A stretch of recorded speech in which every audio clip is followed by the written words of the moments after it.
टीपू सुल्तान की यौम पैदाइश पर इस जलसे में आए हुए सभी भाई, मेरे से पहले जिन्होंने तकरीर की वो मेरे सरपरस्त, हमारे सारे ग्रुप के सरपरस्त जिनकी उंगली पकड़कर हम चलते हैं, जिनके साथ में चलते हैं, वो फारूक सर, आसिफ भाई वगैरह। मैं सभी लोगों के नाम नहीं लूँगा क्योंकि मेरे पास में वक्त बहुत कम है, तो मैं सीधा मुद्दे की बात करता हूँ। मैं कुछ चीज़ें ऐसी भी सुनाऊंगा जिससे आप में मायूसी आएगी, मगर मायूसी के लिए मैं नहीं सुना रहा हूँ। मैं आपको हक का आईना दिखाने के लिए कुछ चीज़ें बताना चाहता हूँ। एक दो फलसफी हैं, पॉलिटिकल फलसफी हैं, जिन्होंने दो चीज़ें अहम बताई थी। एक तो आर्थर मार्विक है और दूसरा है एंटोनियो ग्रामची। आर्थर मार्विक ने कहा था कि याद रखिए, अगर किसी शख्स की याददाश्त चली जाती है तो उसकी जैसी हालत होती है वैसी ही हालत अपनी तारीख को भूलने के बाद किसी कौम की होती है। किसी शख्स की याददाश्त चली जाती है तो हम उसे क्या कहते हैं? पागल कहते हैं या मेमोरी लेस कहते हैं। अगर किसी कौम की याददाश्त चली जाए, वो कौम अगर अपनी तारीख भूल जाए तो वो वही हरकतें करती है जो एक पागल आदमी करने लगता है। माफ कीजिएगा, ये बहुत साफ फलसफा है। दूसरा एक सेंटेंस है एंटोनियो ग्रामची का। ग्रामची कहता है, अगर आप अपनी तारीख नहीं लिखोगे तो आपके दुश्मन आपकी तारीख उनके फायदे के लिए, आपकी दुश्मनी निकालने के लिए लिखेंगे। मुसलमानों की तारीख जिस तरह से एंटोनियो ग्रामची ने कहा, उसी तरीके से इंडिया में मुसलमानों के दुश्मनों ने मुसलमानों से दुश्मनी निकालने के लिए, अपने फायदे के लिए लिखी, जो आजकल हमारे बच्चे स्कूलों में, कॉलेजेस में पढ़ रहे हैं। बकौल आर्थर मार्विक, जैसे उसने कहा था कि याददाश्त चली जाने के बाद कौम की हालत एक ऐसे शख्स की जैसे हो जाती है जो पागल है, जिसकी याददाश्त चली गई है। मैं चंद नाम गिनाता हूं, आप अपने बच्चों को उठाइए, पूछिए उनसे उनका नाता क्या है। आप इन बच्चों को पूछिए शिबली नोमानी कौन थे, क्या ये बच्चे बता पाएंगे। आप इन बच्चों से पूछिए सुलेमान नदवी कौन थे, क्या ये बच्चे बता पाएंगे। आप इन बच्चों से पूछिए निजामुद्दीन औलिया से उनका क्या रिश्ता है, क्या ये बच्चे बता पाएंगे। आप इन बच्चों से पूछिए मिनाजुल सिराज का नाम इन्हें पता है क्या, ये बच्चे नहीं बता पाएंगे। सर सैयद का नाम पूछिए, इकबाल का नाम पूछिए, मौलाना आजाद का नाम पूछिए, गुलबदन बेगम का नाम पूछिए, जो इस इंडिया की पहली तारीखदां थी, उसका नाम पूछिए, नहीं बता पाएंगे ये बच्चे। बिस्मिल्लाह बिलग्रामी का नाम पूछिए, ये बच्चे नहीं बता पाएंगे उनका क्या नाता है उससे। ये बच्चे नहीं बता पाएंगे कि शम्स सिराजुद्दीन आकिफ उनका कौन हुआ करता था, जियाउद्दीन बर्नी से उसका क्या नाता है, इस मुल्क का पहला राष्ट्रगीत लिखने वाला अमीर खुसरो उनके साथ में क्या रिश्ता रखता है, ये बच्चे नहीं बता पाएंगे। पूछिए, अपने आप से पूछिए, क्या ये बुजुर्ग हमारे जिंदगी में कोई मायने रखते हैं? इन बुजुर्गों ने हमारी जिंदगी को संवारने के लिए जो तकलीफें उठाई, क्या उन बुजुर्गों के ताल्लुक से उनका हक हमने अदा किया? मैं कुछ एग्जाम्पल आपको देता हूं। आप अपने बच्चे की उंगली पकड़िए और एक भीड़ भरे बाजार में, जहां पर काफी भीड़ है, वहां पर ले जाइए और हल्के से उसका हाथ छोड़ दीजिए, निकल आइए। और उस बच्चे को उसके माँ बाप का नाम याद नहीं है, उसके दादा का नाम याद नहीं है, उसके घर का पता याद नहीं है, उसको उसकी जुबान आती नहीं है। क्या वो बच्चा उसके घर तक पहुंच पाएगा? क्या वो बच्चा जिंदा रह पाएगा इस भीड़ में? तहजीब और तमद्दुन की जो भीड़ फैली हुई है अतराफ में, उस तहजीब और तमद्दुन की भीड़ में आप अपने कल्चरल पते पे, अपने तहजीबी पते पे पहुंचना चाहते हैं तो अपने बच्चों को अपने बुजुर्गों की तारीख पढ़ाएं। अगर आप अपने बच्चों को अपने बुजुर्गों के नाम नहीं बताएंगे तो आने वाले कल में आपके बच्चे, आपकी जो कल्चरल आइडेंटिटी है इस्लाम, उस तक नहीं पहुंच पाएंगे। ये होगा नहीं होगा इस गुमान में मत रहिए। स्पेन में ये हो चुका है। 700 साल आप हुकूमत करते थे, आज आपकी जगह स्पेन के अजायब घरों में है, म्यूजियम में है। आज स्पेन में स्कूल के बच्चे जब पूछते हैं कि मुसलमान कैसे होते हैं, तो उन स्कूल के बच्चों को उठा करके म्यूजियम में ले जाया जाता है, मुसलमानों के लिबास दिखाए जाते हैं और कहा जाता है कि मुसलमान ऐसे हुआ करते थे। अगर आपका मुस्तकबिल इस इंडिया के अजायब घर अगर नहीं हो, ना हो, तो आपको अपनी तारीख की तरफ लौटना पड़ेगा। और वो कैसे लौटना पड़ेगा? पहले आपको अपनी जुबान की तरफ लौटना पड़ेगा। मैं कई लोगों से सुनता हूं उर्दू से हमारा रिश्ता नहीं है, उर्दू हमारी जुबान नहीं है। मैं कई लोगों से ये सुन चुका हूं और कई लैंग्विस्टिक साइंस के प्रोफेसर से ये पढ़ भी चुका हूं कि एक जुबान के खत्म होने से क्या होता है, एक जुबान से कौम का रिश्ता टूटने से क्या होता है। कविता दातिर से लेके जॉन गोल्डस्पोर्ट तक ऐसे कई लिंग्विस्टिक साइंस के फलसफी हैं जो ये कहते हैं कौमों की जुबान अगर खत्म होती है तो कौमें तहजीबी तौर पे लावारिस बन जाती हैं। कौमों की जुबान अगर खत्म होती है तो कौमें तहजीबी तौर पे लावारिस बन जाती हैं। आप उर्दू को खत्म कीजिए, उसके बाद चंद सालों के बाद अपने बच्चों से पूछिए शिबली नोमानी कौन थे। आप उर्दू को खत्म कीजिए, उसके बाद अपने बच्चों से पूछिए सर सैयद कौन थे। आप उर्दू को खत्म कीजिए, अपने बच्चों से पूछिए कि इस्लाम से उनका क्या रिश्ता है। देखिए क्या हाल होगा। इस्लाम का फलसफा, मुसलमानों का तहजीबी फलसफा, मुसलमानों का तमद्दुनी फलसफा दुनिया की 3 लैंग्वेजेस में है। नंबर 1 फारसी, अरबी नहीं। नंबर 1 फारसी, जिसको इंडिया में से खत्म कर दिया गया। नंबर 2 उर्दू और नंबर 3 पे आती है अरबी। अरबी में अरबों ने, जदीद अरबों ने, मॉडर्न अरबों ने कोई काम नहीं किया हुआ है, तो इसलिए अरबी का मकाम 3 नंबर पे है। 1 और 2 नंबर पे फारसी और उर्दू है। अगर आप उर्दू जुबान इस मुल्क से खत्म कर देते हैं तो आपकी याददाश्त के साथ आपका रिश्ता जोड़ने वाली जो जुबान है वो खत्म हो जाएगी। इस उर्दू से रिश्ता ना रहने की वजह से, इनकी किताबों से रिश्ता ना रहने की वजह से हम समझ नहीं सके कि हमारा औरंगाबाद से क्या नाता था। मैंने कई लोगों को पूछा कि औरंगाबाद का नाम तब्दील करने से आपकी जिंदगी पे क्या असरात हो, कोई बता नहीं सका, कोई बता नहीं सका। मैंने कई मर्तबा कहा कि ये मुल्क हमें हमारा लगे, इसलिए स्टेट को, हुकूमत को चाहिए कि हमारे तहजीब की, हमारे तमद्दुन की, हमारे मजहब की, हमारी जिंदगी की कुछ निशानियां इस मुल्क में वो बाकी रखे। अगर ये स्टेट, ये हुकूमत, ये मुल्क हमारी हर निशानी मिटाएगा तो क्या हमें ये मुल्क हमारा लगेगा? इस पर से हर निशानी खत्म हो जाएगी। औरंगाबाद का नाम बदल दिया जाएगा, उस्मानाबाद का नाम बदल दिया जाएगा, अलीगढ़ का हरिगढ़ कर दिया 3 दिन पहले। सारे शहरों के नाम बदल दिए जाएंगे, किताबें खत्म कर दी जाएंगी। ताजमहल से लेके कुतुब मीनार तक सारों की आइडेंटिटी मिटा दी जाएगी। ताजमहल तेजोमहल होगा, कुतुब मीनार, विष्णु स्तंभ, ब्रह्म स्तंभ, पता नहीं क्या क्या होगा। होने के बाद में क्या मुसलमानों को ये मुल्क अपना लगेगा? किस बिना पे मुसलमान इस मुल्क से मोहब्बत करता है? उस दिन मुसलमानों को इस मुल्क में एक परायापन महसूस होगा, और वो परायापन महसूस हो इसीलिए ये सारी चीजें की जा रही हैं। और दूसरी एक बात बताता हूं जो सिटीजनशिप की है। सिटीजनशिप एक पॉलिटिकल फिलॉसफी है, याद रखिए। सिटीजनशिप को सिर्फ एनआरसी के जरिए नहीं खत्म किया जा सकता, सिटीजनशिप को सिर्फ सीएए के जरिए नहीं खत्म किया जा सकता। सिटीजनशिप को खत्म करने के और भी अलग अलग तरीके हैं। सिटीजनशिप जो है, नागरिकता जो है, 4 पिलर्स के ऊपर खड़ी है, 4 सुतूनों के ऊपर खड़ी है। एक है आपका कल्चरल रिप्रेजेंटेशन।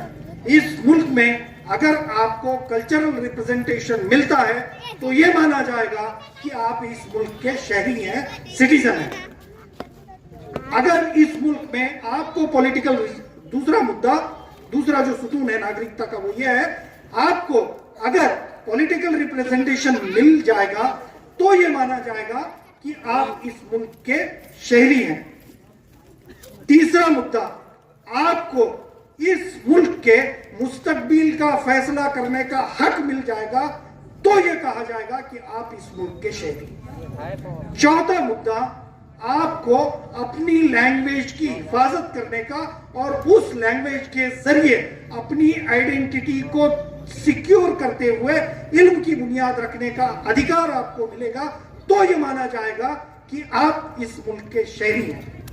अगर आपको जिंदगी जीने के सारे सहूलत, सारे जराए अवेलेबल कराए जाएंगे तो यह माना जाएगा कि आप इस मुल्क के शहरी हैं। आप बताइए मुझे, क्या आपको कल्चरल रिप्रेजेंटेशन इस मुल्क में मिला हुआ है? क्या आपको इस मुल्क के मुस्तकबिल का फैसला करने का हक मिला हुआ है? क्या आपको पॉलिटिकल रिप्रेजेंटेशन मिला हुआ है? क्या आपकी लैंग्वेज, आपकी जुबान को महफूज करने का अधिकार आपको मिला हुआ है? क्या आपको जिंदगी जीने के सारे सहूलत मिले हुए हैं? नहीं। अगर नहीं ये हमारा जवाब है तो हमारे में और गुलामों में कोई फर्क नहीं, कोई फर्क नहीं है। याद रखिए, ये चार चीजें अगर नागरिकता के एवज में हमें नहीं मिलती हैं तो हम में और गुलामों में कोई फर्क नहीं है। हम में और असाइलम पर, असाइलम यानी राजाश्रय पर आकर रहने वाले लोगों में कोई फर्क नहीं है। रोहिंग्या मुसलमान, उनको ना वोटिंग का हक है, ना पॉलिटिकल रिप्रेजेंटेशन है, ना वो इस मुल्क का मुस्तकबिल का फैसला कर सकते हैं। वो क्यों नहीं कर सकते? क्योंकि वो एक राजाश्रित समूह है, वो असाइलम पर आए हुए हैं, इस स्टेट की मेहरबानी पर आए हुए हैं। अगर हम इस स्टेट में, इस स्टेट की मेहरबानी पर नहीं रह रहे हैं, हमारा इस स्टेट पर हक है, तो ये चार अधिकार हमें लेने चाहिए, इसका तहफ्फुज हमें करना पड़ेगा। मगर बिना अपनी जुबान के, बिना लैंग्वेज के, बिना लैंग्वेज के रिप्रेजेंटेशन के हम ये चीजें नहीं कर सकते हैं। हमारा नॉलेज अगर खत्म हो गया, हमारा इल्म अगर खत्म हो गया, बिना नॉलेज के, बिना मेमोरी के, मेमोरी लेस कम्युनिटी बनकर हम रह जाएंगे। बिना नॉलेज के क्या होता है? टीपू सुल्तान के ताल्लुक से, अब हम लोग थोड़ा सा टीपू सुल्तान पर आते हैं। टीपू सुल्तान के ताल्लुक से गलतफहमियां फैलाई जाती हैं, कई गलतफहमियां फैलाई गई। हम में से कोई जवाब दे सका? एक न्यूज चैनल चलता है महाराष्ट्र का, टॉप का न्यूज चैनल है, उसने एक डॉक्यूमेंट्री पब्लिश की, कई सालों तक चलती रही। उस डॉक्यूमेंट्री में कहा गया कि टीपू सुल्तान ने सन 1745 में 5000 अयंगार ब्राह्मणों का कत्ल किया। उस वजह से अयंगार ब्राह्मण आज भी दिवाली नहीं मनाते हैं। सन क्या था? क्या कहा था न्यूज चैनल ने? सन 1745। वो डॉक्यूमेंट्री फैलती गई, लोगों ने मान लिया उसको, हम भी यकीन करने लगी कि टीपू सुल्तान ने शायद किया होगा ऐसा। कई लोगों ने मुझे फोन किया, पूछने लगे कि सरफराज भाई हकीकत क्या है। मैंने एक मामूली सा सवाल उन्हें किया, भाई आप लोग टीपू सुल्तान की यौम पैदाइश मनाते हैं तो गौर किया करो कि टीपू सुल्तान की बर्थ डेट क्या है।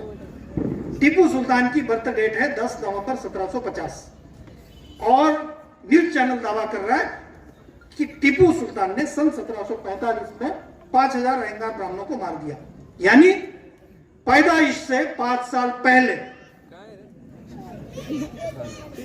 हंसने की नहीं, बड़ी बेशर्मी की बात है हमारे कौम के लिए। ये मजाक उड़ाया गया आपके बुजुर्गों का, क्योंकि वो ये जानते थे जिस कौम में इकबाल, सर सैयद, शिबली नोमानी, सुलेमान नदवी जैसे आलिम पैदा हुए, कद्दावर उलमा पैदा हुए, उस कौम का आज इल्म से कोई नाता नहीं है। इसीलिए वो दावे के साथ कह सकते थे कि टीपू सुल्तान ने सन 1745 में पैदाइश के 5 साल पहले अयंगार ब्राह्मणों को मारा हुआ। आप अगर इल्म से नाता रखते, आप अगर नॉलेज हासिल करते, तो शायद उन लोगों की हिम्मत नहीं होती टीपू सुल्तान को बदनाम करने की। फिर दूसरे एक हिस्टोरियन पैदा हुए, एक बड़े इंग्लिश न्यूज़पेपर में, शायद इंडियन एक्सप्रेस में न्यूज नहीं, द हिंदू में न्यूज छपकर आई। ई लक्ष्मीपति नाम के हिस्टोरियन है, उन्होंने कहा नहीं नहीं नहीं, टीपू सुल्तान ने 1745 में नहीं मारा था, 1752 में मारा था। अब सवाल वही, 1750 में जो बच्चा पैदा हुआ वो महज 2 साल की उम्र में 5000 अयंगार ब्राह्मणों को मारता है। ई लक्ष्मीपति कह रहे हैं, हिंदू नामी न्यूज़पेपर छाप रहा है और 30-40 करोड़ मुसलमानों में से कोई आवाज नहीं उठ रही है। सिर्फ हम लोग क्या करते हैं, व्हाट्सएप और फेसबुक पे लिख देते हैं कि फला फला ने ऐसा लिखा, उसका ये करेंगे वो करेंगे, खत्म। इससे कुछ हासिल नहीं होगा। आपको इल्म के मैदान में उतरना पड़ेगा और आपके कल्चर की जंग आपको खुद लड़नी पड़ेगी। और ये सिर्फ ये न्यूज़पेपर ने नहीं किया, यूनिवर्सिटीज ने भी आपके साथ में भद्दा मजाक किया हुआ है। लॉकडाउन में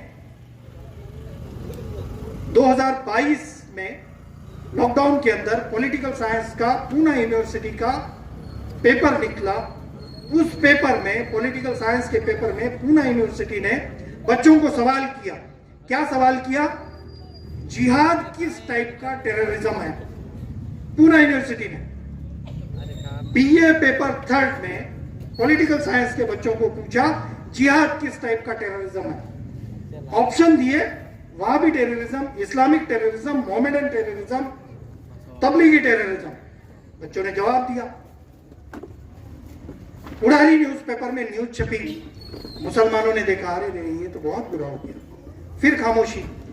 मगर कुछ दलित भाइयों ने जाकर के आवाज उठाया और ये कहा कि आप पॉलिटिकल साइंस के नाम पे हमारे बच्चों के जहन में जहर परोस रहे हैं। उन्होंने आंदोलन किया, उसके बाद यूनिवर्सिटी ने माफी मांगी। मुसलमानों ने बिल्कुल नोटिस नहीं किया। फिर एक यूनिवर्सिटी है कोल्हापुर यूनिवर्सिटी। कोल्हापुर यूनिवर्सिटी ने मध्ययुगीन भारत नाम की किताब जो है अपने सिलेबस में लगाई हुई है। फड़के और लिमे नाम के 2 प्रोफेसर हैं, उन्होंने गाइड वगैरह कुछ लिखा है। उसमें वो लिखते हैं कि ताजमहल जो है, अब तक ये माना जाता है, यूनिवर्सिटी पढ़ा रही है, अब तक ये माना जाता था कि ताजमहल है, मगर पीएम ओक ने बहुत अच्छा रिसर्च किया जिसके जरिए ये आप मानना चाहिए कि ताजमहल नहीं है बल्कि तेजो महल है। किसका रेफरेंस दिया उन्होंने? पीएन ओक की किताब का। और बच्चों को कौन सी किताब पढ़ने के लिए कहा? पीएन ओक की किताब पढ़ने के लिए कहा। और वो पीएन ओक की किताब में इंडेक्स में क्या लिखा है मैं आपको पढ़ के सुनाता हूं। देखिए आपके बच्चे यूनिवर्सिटी में क्या पढ़ रहे हैं। उस किताब में जो इंडेक्स है, अनुक्रमणिका जिसे कहते हैं, उसमें क्या लिखा है पता है? चैप्टर नंबर 1, बाइलिया गयासुद्दीन बलबन, यानी हिजड़ा गयासुद्दीन बलबन।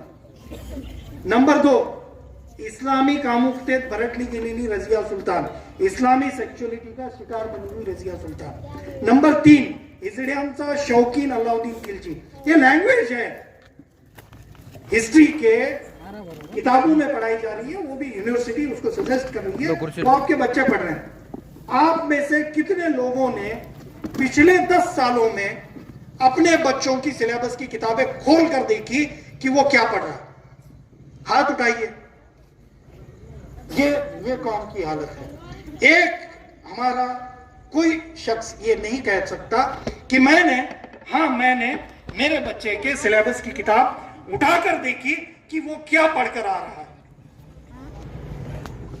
यह हाल है हमारा। क्या आप जानते हैं कल्चरल रिप्रेजेंटेशन किसे कहते हैं?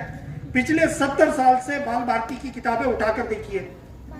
बाल भारती की किताबों में तुकाराम महाराज की कविता मिलेगी, रामदास की कविता मिलेगी, जनाबाई मुक्ताबाई सब की कविताएं मिलेगी।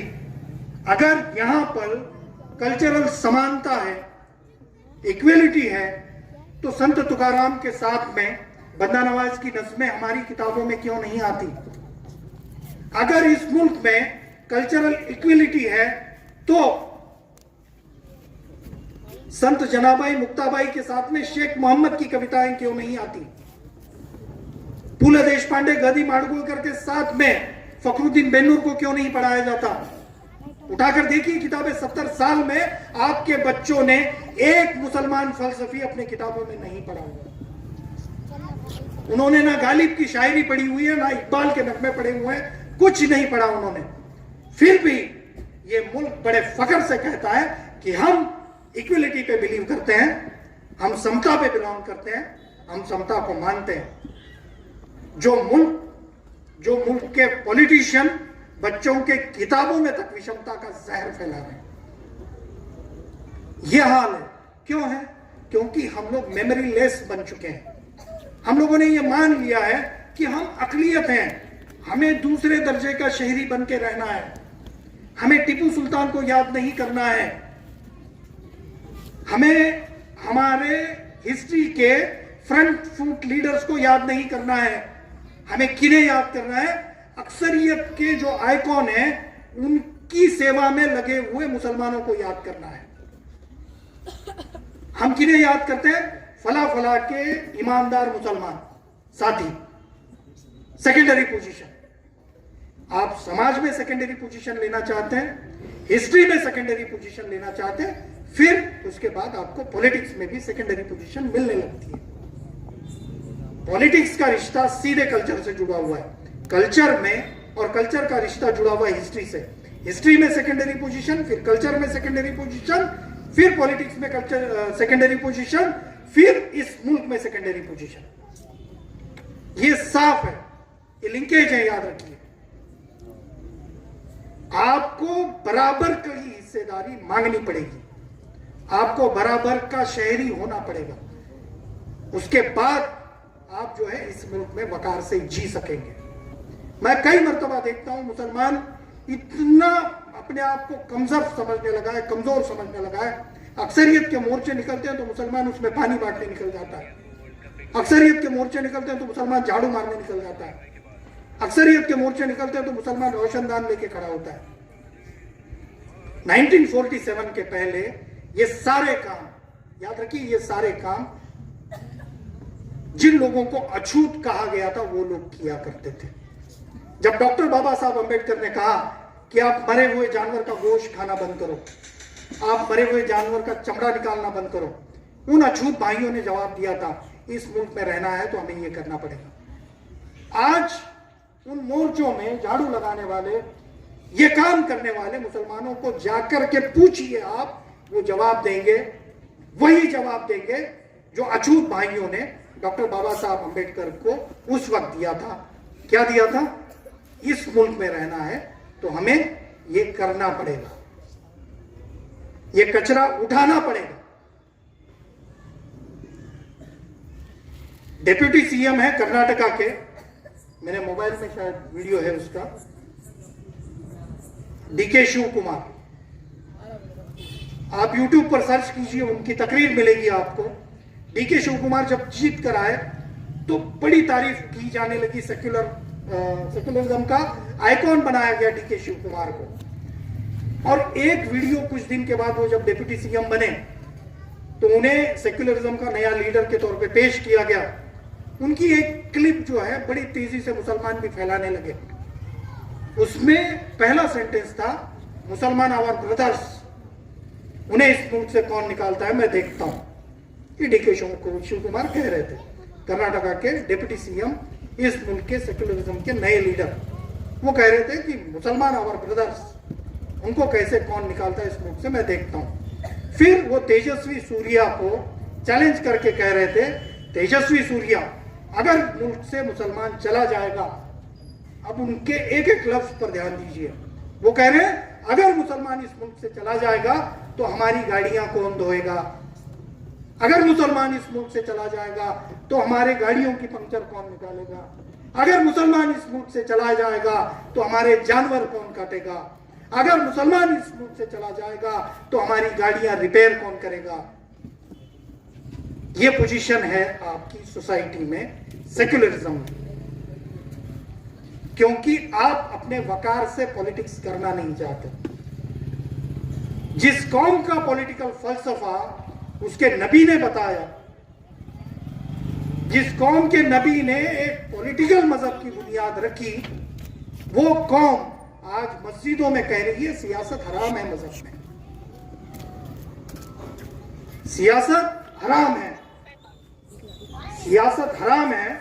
तो आप सल्लल्लाहु अलैहि वसल्लम ने की हुई जंगे हुदैबिया को आप क्या कहेंगे, जंगे बदर को आप क्या कहेंगे?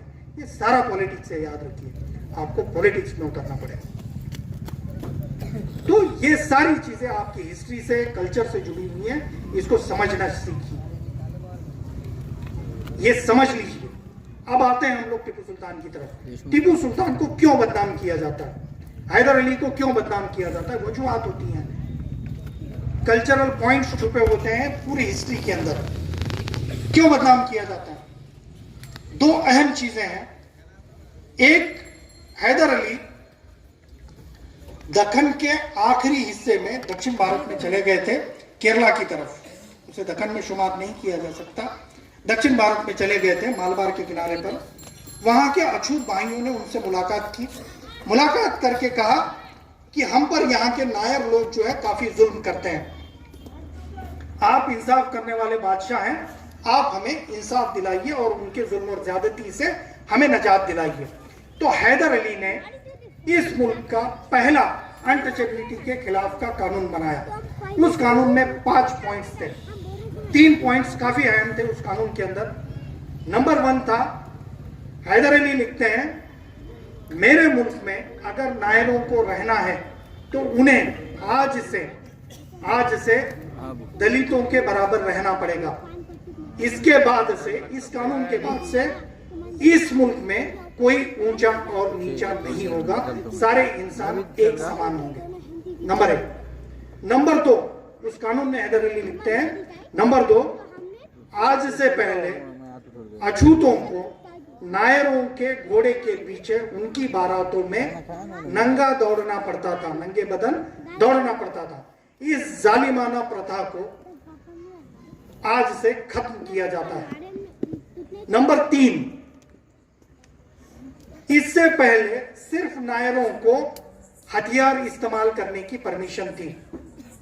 आज के बाद दलितों को भी हथियार इस्तेमाल करने की परमिशन दी जाती है, ताकि वो अपने जिंदगी की इज्जत को, अपने जिंदगी के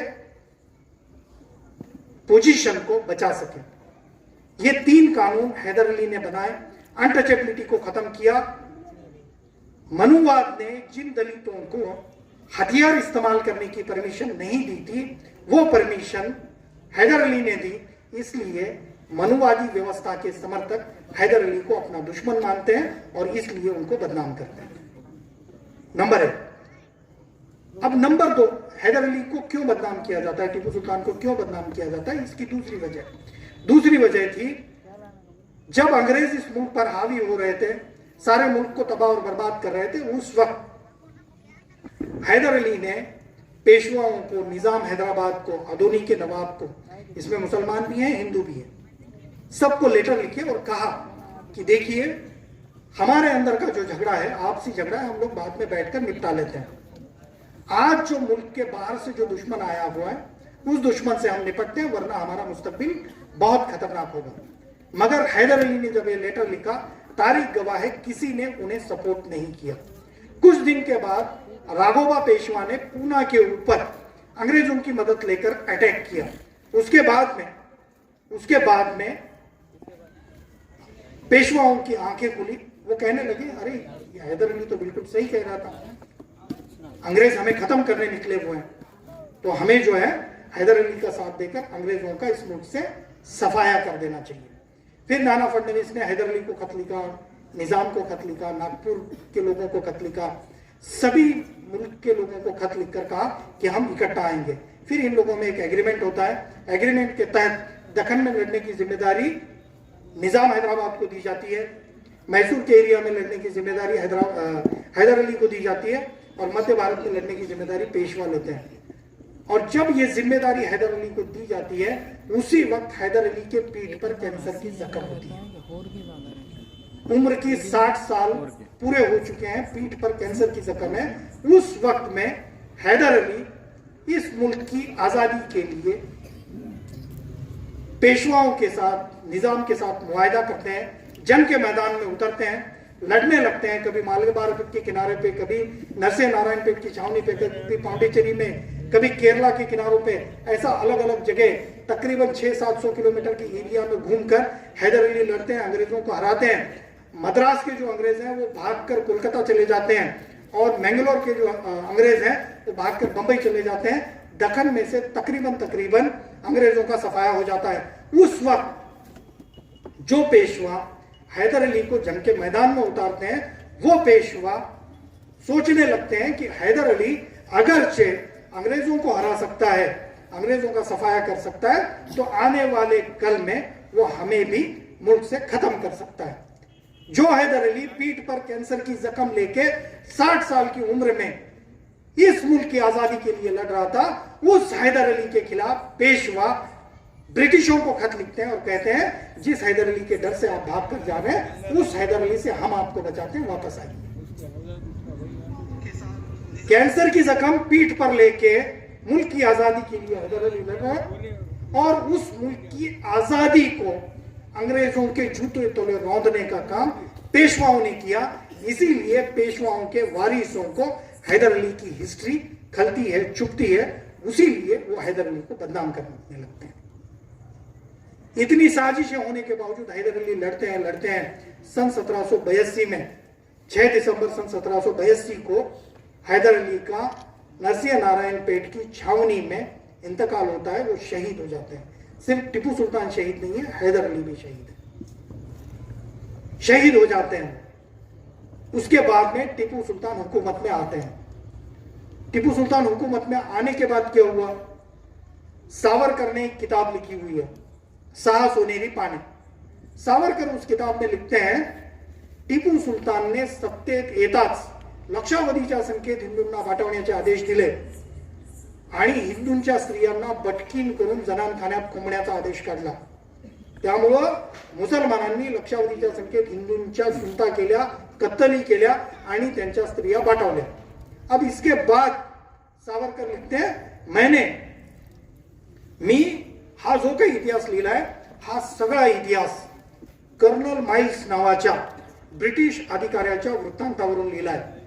हे काही मी माझ्या मर्जीनं लिहिलेलं नाहीये, मी त्या काळातल्या त्या ब्रिटिश अधिकाऱ्याच्या पुस्तकावरून, ज्याने हे सगळं डोळ्यानं पाहिलं होतं, त्याच्या पुस्तकावरून हे लिहिलंय, त्यामुळे हे खरं है। अब हैदर अली के ताल्लुक से, टीपू सुल्तान के ताल्लुक से सावरकर ये लिख रहे हैं कि उसने ऐसा ऐसा किया था।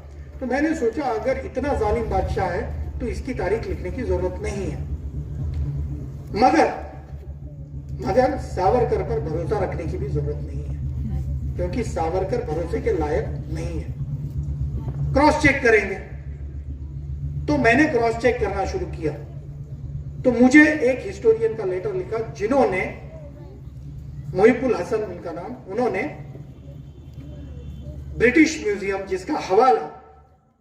जिसका हवाला सावरकर ने दिया था कि मी ब्रिटिश म्युझियम मधल्या, एलिझाबेथ म्युझियम मधल्या कर्नल माइल्सच्या पुस्तकामधून हे सगळे उतारे घेतले। तो उसको लेटर लिखा और पूछा कि आपके म्यूजियम में कर्नल माइल्स की कौन सी किताब है जिसमें ऐसा ऐसा लिखा हुआ है, उसकी कॉपी मुझे चाहिए, और कर्नल माइल्स कौन था, क्या था, उसकी भी मालूमात चाहिए। उसके बाद उस लाइब्रेरी ने जवाब में कहा कि ईस्ट इंडिया कंपनी की पूरी तारीख में कर्नल माइल्स नाम का कोई ऑफिसर नहीं था, और कर्नल माइल्स ने ऐसी कोई किताब नहीं लिखी जिसका नाम हिस्ट्री ऑफ इंडिया है, और कर्नल माइल्स ने लिखी हुई कोई किताब हमारे पास कभी भी थी नहीं। यानी इसका मतलब यह है, कर्नल माइल्स इस दुनिया में पैदा नहीं हुआ, उसने कोई किताब नहीं लिखी, मगर उसका हवाला देकर सावरकर ने टीपू सुल्तान की बदनामी की, क्योंकि उसे मालूम था जिन मुसलमानों के बुजुर्गों की मैं बदनामी कर रहा हूं, वो मुसलमानों ने अपने इल्म से अपना रिश्ता तोड़ दिया है, इसलिए वो मेरा कुछ उखाड़ नहीं सकते। उसको उतना कॉन्फिडेंस था, इसलिए किया उसने। 70 साल में हमने हकीकत में कुछ टेढ़ा नहीं किया सावरकर को और सावरकर के मानने वालों का। तारीख चलती रही, हजारों एडिशन निकलते रहे, टीपू सुल्तान की बदनामी होती रही, और हम मशगूल हैं टीपू सुल्तान को दाढ़ी थी नहीं थी ये डिस्कस करने में। अगर दाढ़ी की फोटो नहीं भी मिलती है तो हमारे लोग इतने पक्के मुसलमान हैं, कोरलराव में जाके पेंट कर करके टीपू सुल्तान को दाढ़ी लगा लेते हैं। यहां बैठे हुए कई हजरात के चेहरे पे दाढ़ी नहीं है, आप भी सच्चे मुसलमान नहीं है उसी फलसफे के साथ। आइए मैं निकालता हूं पेन से दाढ़ी, कितना बुरा दिखेगा। ये जो सोच है इसको बदलिए। आप कौन होते हैं, किसका इस्लाम पक्का है, किसका इस्लाम कच्चा है, ये फैसला करते हैं। तो अल्लाह ताला के हाथ में, वो आखिरत में वो कर लेगा। आप टीपू सुल्तान की तारीख पर ध्यान दीजिए। अब सावरकर ने जो हरकत की थी, जो लिखा था कि पहले ही दरबार में टीपू सुल्तान ने आदेश दिला कि असं करा, सुनता करा वगैरह, तो मैंने वो आदेश को ढूंढना शुरू किया। मैं बोला कहीं तो कहीं कुछ ना कुछ मिलना चाहिए। फिर मुझे टीपू सुल्तान का एक हुक्मनामा मिला, इकरारनामा, सॉरी,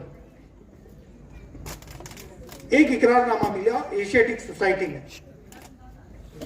उस इकरारनामे में टीपू सुल्तान, वो इकरारनामा टीपू सुल्तान ने जब वो हुकूमत पर आए उस दिन लिख कर दिया था। अब उस इकरारनामे में टीपू सुल्तान ने क्या लिखा था? हिंदू औरतों को गुलाम बनाओ, उनको जनान खाने में डालो, या फिर और कुछ लिखा था। मैं पढ़कर सुनाता हूं, देखिए टीपू सुल्तान ने क्या लिखा है उस इकरारनामे में। टीपू सुल्तान लिखते हैं, मैंने इसका उर्दू तर्जुमा नहीं लाया तो मैं मराठी में पढ़कर सुनाता हूं आपको, चल जाएगी इतनी मराठी। टीपू सुल्तान लिखते हैं, पहले दरबार में जिस दिन वो हुकूमत में आए उस दिन लिख कर देते हैं अपने अवाम को, मी सुलतान टिपू सल्तनते खुदादादचा प्रमुख असे जाहीर करतो की मी माझ्या राज्यात कोणत्याही प्रकारचा धार्मिक आणि वांशिक भेदभाव करणार नाही, सर्वांशी नैतिकतेच्या पातळीवर समान न्याय करण्याचा प्रयत्न करेन आणि त्यांच्यात सामाजिक सुधारणा घडवून आणीन। नंबर 2, त्यांच्या सुखासाठी, यानी उनके सुकून के लिए, उनकी भलाई के लिए, किसकी? रियाया की भलाई के लिए, त्यांच्या सुखासाठी, व्यावसायिक व राजकीय प्रगतीसाठी, किसकी राजकीय प्रगती, किसकी व्यावसायिक प्रगती? आवाम की। त्यांच्या व्यावसायिक आणि राजकीय प्रगतीसाठी नेहमी प्रयत्न करीत राहील। नंबर 3, अखेरच्या श्वासापर्यंत सल्तनते खुदादादच्या एक एक इंच भूमीसाठी लढत राहील। मुस्लिम समाजात धार्मिक आणि नैतिक पातळीवर समन्वय घडवून आणीन। नंबर 5, इंग्रजांना जे आपल्या देशाचे वास्तविक शत्रू आहेत त्यांना या देशातून बाहेर काढण्याचा प्रयत्न करीन। नंबर 6, निष्पाप आणि लाचार राहिलेला जमीनदार जागीरदारांच्या अन्यायातून मुक्त करीन। नंबर 7, राज्यातील लोकांमध्ये आढळणाऱ्या चुकीच्या चालीरीती संपवण्याचा प्रयत्न करीन। वेळ प्रसंगी गरज पडल्यास देशाच्या बाहेरील मित्रांची मदत घेऊन इंग्रजांना या देशाबाहेर काढण्याचा प्रयत्न करीन। क्या ये हुकुमनामा, क्या ये इकरारनामा फिरका परस्त है?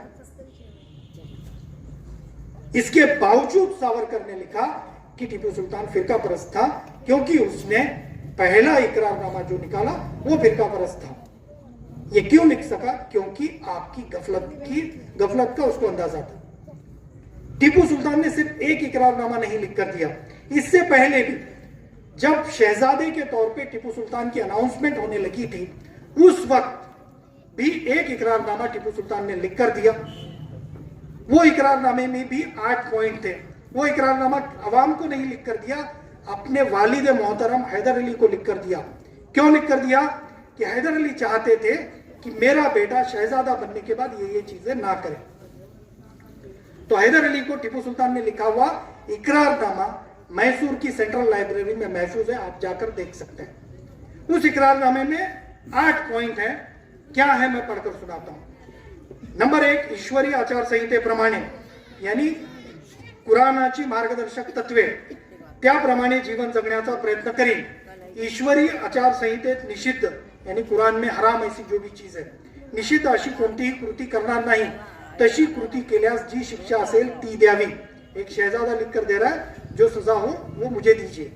नंबर 2, शासकीय खजिन्यात चोरी अथवा अपहार करणार नाही, तसे केल्यास मला फाशीची शिक्षा देण्यात यावी। टीपू सुल्तान लिखकर दे रहे अपने बाप को कि मैं खजाने में चोरी या भ्रष्टाचार नहीं करूंगा, अगर करूं तो मुझे सजाए मौत दे। नंबर 3, पित्याच्या इच्छेविना कोणाकडून पेशगी अथवा भेट वस्तू, यानी इनामात मैं नहीं लूंगा, अगर लूं तो मुझे मेरी नाक काटकर हुकूमत से बेदखल कर दें। नंबर 5, राज्याच्या हिताशिवाय कोणत्याच प्रकरणात लक्ष घालणार नाही, केल्यास मला फाशीची शिक्षा देण्यात यावी। नंबर 6, सरकारला माझी गरज पडल्यास मी त्या लष्करी मोहिमेवर जाईन, तसे न केल्यास मी माझी मर्जी चालवल्यास मला कर्तव्याचा कुसूर केल्याबद्दल फाशीची शिक्षा देण्यात यावी। नंबर 7, कोणताही पत्रव्यवहार तुमच्या मर्जीप्रमाणे करीन, स्वतःच्या मर्जीने कोणताही राजकीय व्यवहार केल्यास मला फाशीची शिक्षा देण्यात यावी। एक शहजादा अपने बाप को लिखकर दे रहा है, ये गलती अगर मैं करता हूं तो मुझे सजाए मौत दीजिए। इसके बाद वो हुकूमत में आते हैं। हुकूमत में आने के बाद टीपू सुल्तान क्या करते हैं, जैसे सावरकर ने कहा वैसे औरतों की इज्जत लूटते हैं? नहीं। जो जंग हैदर अली ने अधूरी छोड़ी थी वो जंग लड़ते हैं, तीसरी मैसूर जंग लड़ते हैं, चौथी मैसूर, दूसरी मैसूर जंग लड़ते हैं, तीसरी मैसूर जंग लड़ते हैं, फिर चौथी मैसूर जंग, वो मनहूस जंग जिसमें उनको शहादत नसीब हुई, वो जंग में वो शिरकत करते हैं। अब वो जंग में जब वो शहादत होती है उसके पहले के 2-3 वाकयात मैं आपको बताता हूं। वो जंग में गद्दारी किन लोगों ने की थी, नाम आपको पता होगा। किसने गद्दारी की? किसने गद्दारी की?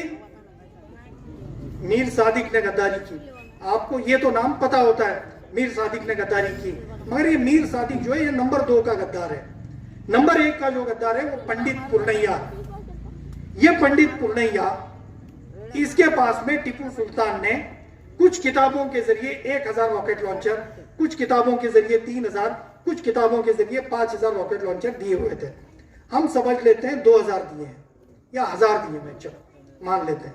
और उसको कहा था कि ये जो ईदगाह मैदान है, इसका जो ये वॉच टावर है, इस पर खड़ा रहना और अंग्रेज जब आगे आते हैं तो उन पर ये रॉकेट लॉन्चर चलाना है।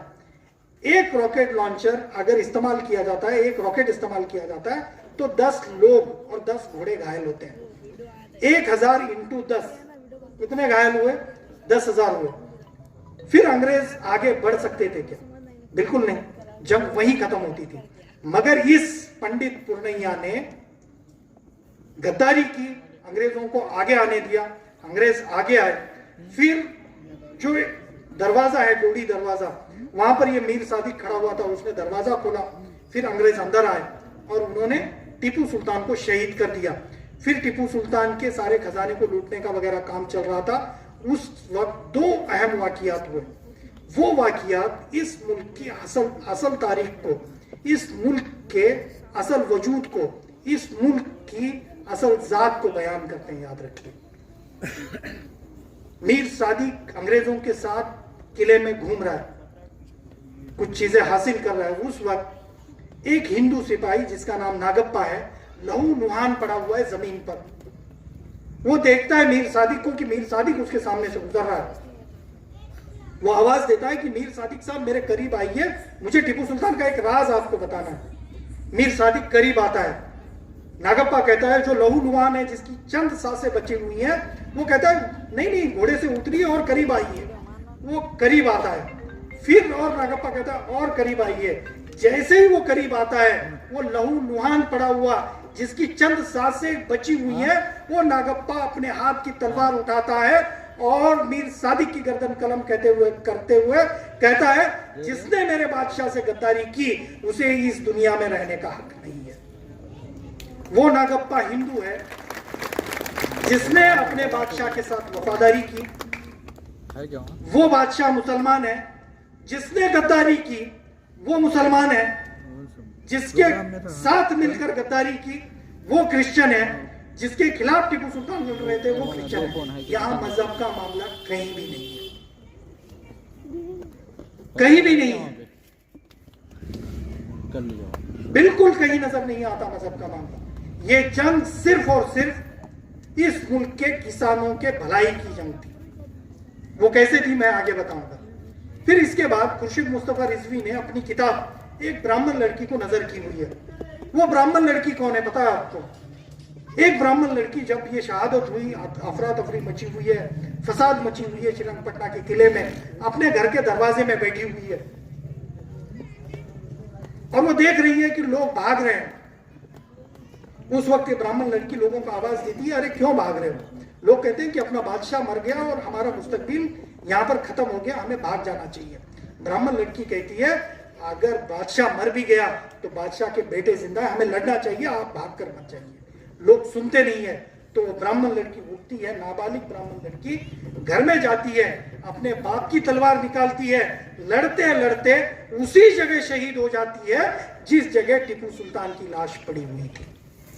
ये ब्राह्मण लड़की, ये नागप्पा इस मुल्क के असल हीरो हैं, याद रखिए, इस मुल्क की असल तारीख है। जब टीपू सुल्तान की तदफीन हुई, उस वक्त सिर्फ टीपू सुल्तान की तदफीन शाही परिवार ने नहीं की, 3 लोगों की तदफीन हुई। जिस एहतराम से टीपू सुल्तान को उनके बेटों ने दफनाया, उसी एहतराम से उस ब्राह्मण लड़की को और इस नागप्पा को भी गुंबद आला में, जहां पर टीपू सुल्तान की मजार है, वहीं पर उनका फ्यूनरल किया गया। ये इस मुल्क की असल इंसानी तारीख है, ये इस मुल्क की असल जात है, याद रखिए। ये मुल्क आज जितना खतरनाक जानवरों जैसा महसूस होता है, वैसा कभी नहीं था। ये इंसानों का मुल्क है। जिस तरह से अमीर खुसरो ने कहा था, किश्वर हिंद बहिश्ते पर जमीन, भारत क्या है? पृथ्वी पर का स्वर्ग है। वो स्वर्ग हुआ करता था। पिछले 10-20 सालों में इसकी तारीख पूरी बदल गई। इसके खिलाफ हमें लड़ना है। अब ये टीपू सुल्तान शहीद होते हैं, शहीद होने के बाद टीपू सुल्तान की तारीख इतनी ही है क्या खत्म हुई? नहीं। टीपू सुल्तान ने जो सेंटेंस इस्तेमाल किए थे उस पर हम लोग गौर करते हैं। वक्त कम है तो मैं थोड़ा सा समेटता हूं अपनी बात को। टीपू सुल्तान ने जो सेंटेंसेस कहे थे उस पर हम लोग गौर करते हैं। टीपू सुल्तान ने अपने इकरारनामे में कहा था कि मी त्यांच्या राजकीय आणि व्यावसायिक प्रगतीसाठी प्रयत्न करीन।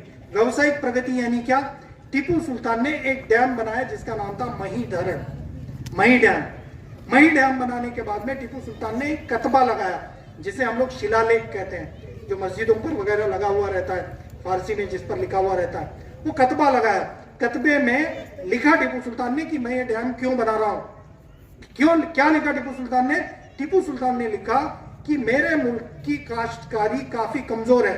मैं देख रहा हूं कि अंग्रेजों के मुकाबले में उनकी उपजाऊ चीजें बहुत कम आती हैं, बहुत कमजोर आती हैं, इसलिए मैं डैम बना रहा हूं। ये डैम बनने के बाद में, मेरे पास में वो सारा है तो मैं पढ़कर नहीं सुना सकता, वक्त की कमी है, फिर कभी बुलाइए तो फिर कभी सुनाऊंगा वो सारी चीजें। तो कतबे में लिखा कि मेरे जो काश्तकार हैं उनके लिए मैं ये डैम बना रहा हूं। जो काश्तकार मेरे बनाए हुए डैम का पानी इस्तेमाल करके खेती करता है, उसे ता कयामत तक लगान माफ रहेगी। आज डेमोक्रेसी में हम अगर डैम का पानी लेते हैं तो लगान दुगनी हो जाती है। ये इस मुल्क में एक ऐसा बादशाह हुआ था जिसने डैम का पानी लेने के बाद, काश्तकारी अच्छी करने के बाद खुश होकर काश्तकारों की, किसानों की सारी लगान माफ कर दी थी। और उसके आगे लिखा था, जो काश्तकार, जो किसान खेती करना चाहता है मगर उसके पास जमीन नहीं है, तो उसे मुल्क की तरफ से जमीन दी जाएगी, और वो जमीन जब तक चांद सितारे इस धरती पर चमकते रहेंगे तब तक उसके नाम पर रहेगी। सिर्फ टीपू सुल्तान ने डैम बनाकर टीपू सुल्तान खामोश नहीं हुए। और इस बात को क्रॉस चेक कीजिए, मैं बोल रहा हूं, भरोसा मत रखिए। गूगल पर जाइए, Tipu sultan and Krishnaraj Sagar dam ऐसा डालिए, ये सारा कस्बा आपके नजरों के सामने आ जाएगा।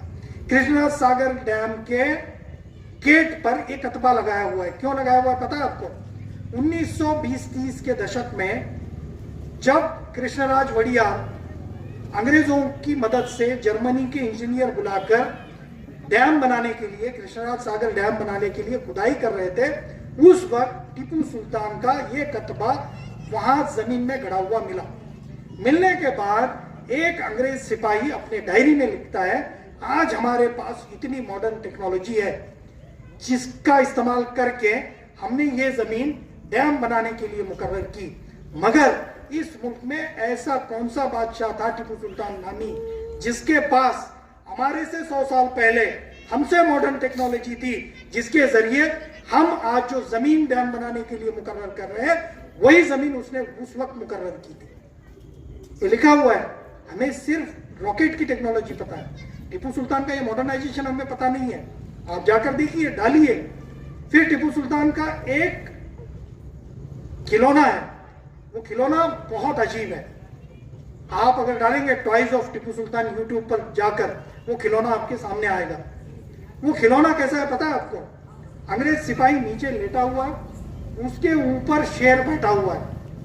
उस शेर को चाबी देने के बाद वो शेर अंग्रेज सिपाही को फाड़ने लगता है। अब यहां तक तो ठीक है मामला। इसके बाद उस शेर में से गुर्राने की आवाजें निकलने लगती हैं। और उस अंग्रेज सिपाही के मुंह से चीखने की, रोने की, चिल्लाने की आवाजें निकलने लगती हैं। याद रखिए, ये मोबाइल है, ये बेजान चीज में से आवाज निकालना आज मॉडर्न टेक्नोलॉजी के जरिए मुमकिन है। जरा गौर कीजिए, 200 साल पहले एक बेजान चीज से आवाज निकालना मुमकिन था? टीपू सुल्तान ने कर दिखाया। टीपू सुल्तान ने घड़ी के कारखाने बनाए, टीपू सुल्तान ने बंदूकों के कारखाने बनाए। बंदूकों के एक कारखाने में टीपू सुल्तान ने एक मशीन लगाई हुई थी जो स्टीम के ऊपर चलती थी। स्टीम के ऊपर क्या चलता था अंग्रेजों के दौर में? इंजन। रेलवे का इंजन चलता था। मगर ये रेलवे का इंजन, यानी इंजन, एक मशीन स्टीम के जरिए चल सकती है, ये सोच अंग्रेजों को जिस शख्स ने दी, उस शख्स का नाम टीपू सुल्तान है, याद रखिए। मगर हमें पता नहीं है, टीपू सुल्तान ने सिर्फ स्टीम टेक्नोलॉजी नहीं लाई, टीपू सुल्तान ने सिर्फ डैम नहीं बनाया, टीपू सुल्तान इसके आगे निकल गए थे। हमें, हमारे बच्चों को सवाल पूछा जाता है। क्या सवाल पूछा जाता है? फिल इन द ब्लैंक्स में। इस मुल्क के पहले शुगर फैक्ट्री कहां बनी थी? हमारे बच्चे जवाब देते हैं 1807 में ओडिशा के अंदर बनी हुई थी, क्योंकि उन्हें पता नहीं होता है सन 1797 में टीपू सुल्तान ने अष्टग्रामा शुगर मिल्स के नाम से श्रीरंगपट्टनम के बगल में पालहल्ली और चिन्नपट्टनम में 2 शुगर फैक्ट्रीज बनाई हुई थी सन 1797 में। और वो शुगर फैक्ट्री कैसी थी? सन 1797 से लेके 1803 तक पेरिस में जो वर्ल्ड शुगर कंपटीशन हुआ, उस वर्ल्ड शुगर कंपटीशन में टीपू सुल्तान की बनाई हुई शक्कर पूरे दुनिया में नंबर 1 पर थी, पूरे दुनिया में। और हमारे बच्चे सिलेबस में लिखते हैं इस मुल्क की पहली शुगर फैक्ट्री ओडिशा में बनी थी। क्यों? हम लोग हमारे इल्म से नाता तोड़ चुके हैं। सिर्फ इतना नहीं है, इसके आगे आइए। टीपू सुल्तान ने एक सोच, नई सोच किसानों को देने की कोशिश की। वो सोच क्या थी? टीपू सुल्तान ने सोचा, अगरचे अंग्रेज इस मुल्क की उपजाऊ चीजें ले जाकर वहां बेचते हैं, वहां की चीजें लाकर यहां बेचकर मुनाफा कमाते हैं, तो क्यों ना मैं यहाँ की चीजें, यहाँ की बीज वहां ले जाकर बेचूं और वहां जो अच्छी चीजें, वहां की जो जिंदगी की जरूरत है वो यहां उगाऊं।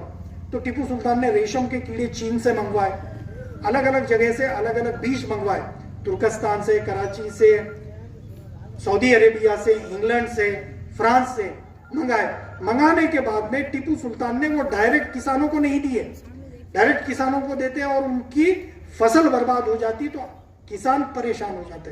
तो टीपू सुल्तान ने लालबाग नाम की एक लेबोरेटरी बनाई, जिसे कृषि प्रयोगशाला कहते हैं। आज भी जाइए गूगल पर देखिए लालबाग लेबोरेटरी, आ जाएगा आपके सामने सारी हिस्ट्री। बनाई, उसमें ये सारे बीज बोए, उस पर वो सारे संस्कार किए जिसके जरिए वो भारत में उग सकते थे। फिर वो जो फसल आई, उसके बाद में टीपू सुल्तान ने वो बीज लोगों को दिए और उन्हें इंग्लिस्तान की जिंदगी की जरूरत पूरी करने के लिए फसल लेने को कहा। और ये फसल लेने के बाद में टीपू सुल्तान ने ले जाकर डायरेक्ट बेचा नहीं। टीपू सुल्तान ने क्या किया? टीपू सुल्तान ने एक फैक्ट्री बनाई, जिस फैक्ट्री का नाम था तिजारती बोर्ड। वो तिजारती, ठीक है 5 मिनट में खत्म कर देता हूं। उस तिजारती बोर्ड में टीपू सुल्तान ने एक फैक्ट्री बनाई, फैक्ट्री का नाम था तिजारती बोर्ड। और तिजारती बोर्ड में कंपनी बनाने के बाद में, सॉरी फैक्ट्री नहीं, कंपनी बनाई, जिस तरह से ईस्ट इंडिया कंपनी बनी थी उसी तरह से बनाई। बनाने के बाद टीपू सुल्तान ने अवाम के नाम से एक हुक्मनामा निकाला और अवाम को कहा कि मैंने जो कंपनी बनाई हुई है उस कंपनी में आप अपने शेयर्स खरीद लीजिए, उसमें इन्वेस्टमेंट कीजिए। इन्वेस्टमेंट करने के बाद क्या होगा? टीपू सुल्तान कहते हैं आप अगर उसमें इन्वेस्टमेंट करते हैं तो आपको मैं इतना इतना मुनाफा दूंगा। कितना मुनाफा दूंगा? टीपू सुल्तान लिखते हैं कि जो व्यक्ति 100 इमामी, इमामी यानी रुपया, 100 इमामी ते 500 इमामी रक्कम गुंतवेल त्याला वर्षाच्या अखेरीला 50% मोबदला दिला जाईल. जी व्यक्ती 500 ते 1000 रुपये गुंतवेल त्याला वर्षाच्या अखेरीला 25%, यानी कम पैसा इन्वेस्टमेंट करने वाले को 50%, उससे ज्यादा इन्वेस्टमेंट करने वाले को 25%, फिर आगे लिखते हैं 5000 से ज्यादा इन्वेस्टमेंट करने वाले को सिर्फ 12.5% मुनाफा दिया जाएगा. ये ऐसा सारा शेयर जमा किया, उसके बाद कंपनी बनाई. फिर टीपू सुल्तान सिर्फ ये कंपनी चलाई नहीं, ये कंपनी के अलावा टीपू सुल्तान एक अच्छे हकीम हुआ करते थे. उन्होंने कई ऑपरेशंस किए. पेशवाओं के यहाँ पे एक अजीब सी बीमारी फैली थी, तो टीपू सुल्तान ने उनका इलाज किया था. एक शख्स को किडनी स्टोन की बीमारी हुई थी, उसका भी एक लेटर इस किताब में मौजूद है, उसका भी इलाज उन्होंने किया. किशन राव को पागल कुत्ते ने काटा था, उसका भी इलाज किया. फिर इंग्लिस्तान में बैरोमीटर नाम की मशीन बनी थी जिसके जरिए बुखार को नापा जा सकता था, वो इंग्लिस्तान से मंगवाई उन्होंने. उसके ऊपर लिखी किताबें मंगवाई. टीपू सुल्तान खुद मुसन्निफ थे, उन्होंने तकरीबन 50 के आसपास किताबें लिखी और लिखवाई हैं. तकरीबन 10 से ज्यादा लैंग्वेज आती थी उन्हें. टीपू सुल्तान ने 2 यूनिवर्सिटी बनाई थी जामिया अल उमूर के नाम से. टीपू सुल्तान वो पहला शख्स है जिसने इस मुल्क में पहली मर्तबा सक्तीच्या शिक्षणाचा कायदा लागू किया था. वो कानून मैं पढ़कर सुनाता हूं, फिर अपनी जगह लेता हूं. टीपू सुल्तान ने जो कानून बनाया था, उस कानून में देखिए टीपू सुल्तान क्या लिखते हैं. टीपू सुल्तान लिखते हैं कि